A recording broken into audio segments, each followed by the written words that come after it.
This is day one of building a chatbot for customers who ask too many questions. And if you're a business owner, you know exactly what I mean.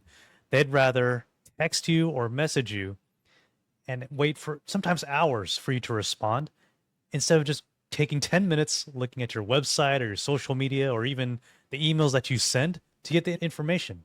So I'm going to create a chatbot using just two tools, Google Docs and an AI tool called N8N.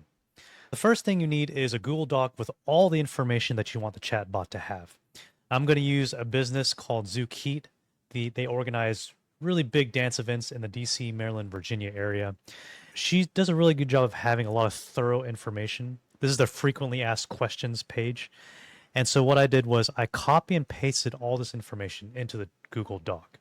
After you do this, you're halfway there. And I'm going to go into N8N, the AI software I use for building automations and chatbots. There's two different parts. There is the brain of the chatbot, and then there's the actual response of the chatbot. So this part is the brain of the chatbot. So what happens is when you upload a Google Doc with your company information into your Google Drive account, it automatically uploads that into this memory, this brain for the chatbot. Second part is how the chatbot looks up the information and then responds to the customer. That's all that these steps are doing. So let's ask, how do I get to the event from the airport?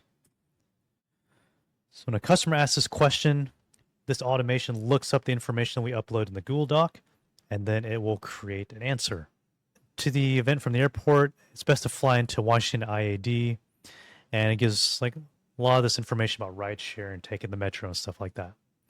That's pretty cool. Let's ask it a dance specific question. How do I take private lessons?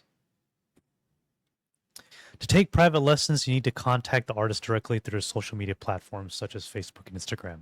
So this is doing a really good job of looking up the information in the Google Doc. So that's day one of creating a chat bot for customers that ask dumbass questions. And I'll see you in the next video.